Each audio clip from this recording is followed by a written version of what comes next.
જેમ આગળ સંતો અને મહંતો અને વડીલોએ સરસ મજાની વાત કરી કે જેમ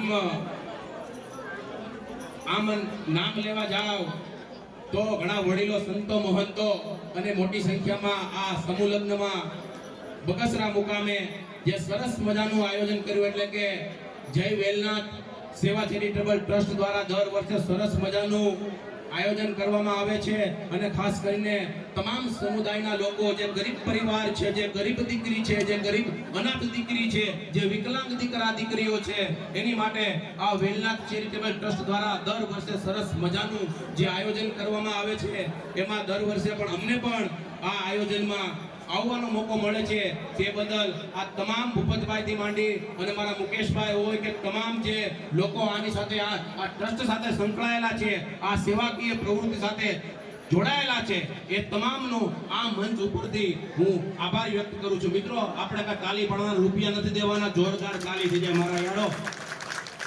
મિત્રો, જેમ અત્યારે આ 5 નવદંપતીઓ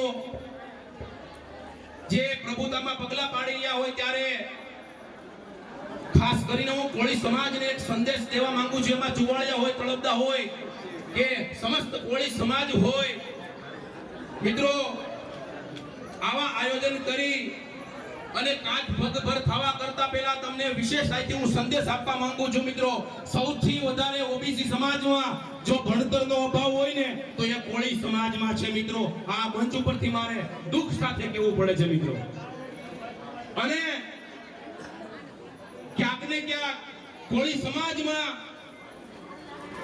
વ્યસન પણ છે. મિત્રો, એ વ્યસનને પણ આપણે ત્યાગ કરવો પડશે. મિત્રો, ત્યારે આ સમાજ કાંક ને કાંક સદ્ધર થશે, આ સમાજ ભણશે તો સારી નોકરી મેળવશે, અને નોકરી મેળવશે તો આવા સમૂહ લગ્ન થતા હશે, આવી ગરીબ દીકરીઓ ભણતી હશે ને આ ફૂલને તો ફૂલની પાખડી આપી આપશે.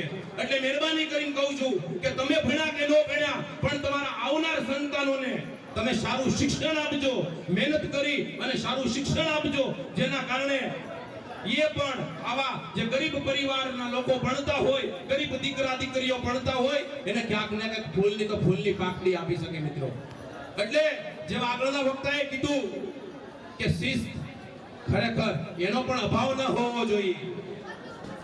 કોઈ પણ સમાજમાંથી તમે બિલોંગ કરતા હો અને એ સમાજમાં તમે તમારા સારા કાર્ય માટે તમે જોડાયેલા હો અને આવી સરસ મજાની જે બાપુએ વાત કરી કે આવી સરસ મજાની જગ્યા છે બગસરા રોડ ઉપર, અને એને કીધું, આમ દિલથી કીધું ને આનંદ થયો કે કોળી સમાજને જ્યારે પણ જોતી હોય ત્યારે આ જગ્યા હું આપીશ, તો એની માટે પણ જોરદાર તાળીઓ થઈ જાય. મિત્રો, આ નાની ઊની વાત નથી. મિત્રો, અમારી જો તો ભાષણ કરીને વ્યા જાય, પણ જે તનતોડ મહેનત કરી અને જે આયોજન કરવું ને મિત્રો, એ પછીનો છૂટી જાય છે. આપણે તો આવીને તાળીઓ પાડી અને મજા લઈને વ્યા જાય, પણ જે મહેનત કરતા હોય, કોકનું સન્માન રહી ગયું હોય, કોકનું નામ લખતા રહી ગયું હોય, ત્યારે પણ ઠપકા આવે અને એ પણ ઠપકા ટ્રસ્ટને વેઠવા પડતા હોય છે. મિત્રો, એટલે આ બધું જ ધ્યાન રાખી અને આવું સરસ મજાનું બગસરા મુકામે દર વર્ષે જે સમૂહ લગ્નનું આયોજન થાય છે, ફરીવાર દોહરાવું છું કે તમારા જે બાળકો છે એ બાળકોને શિક્ષણ આપવાનું ના ભૂલતા.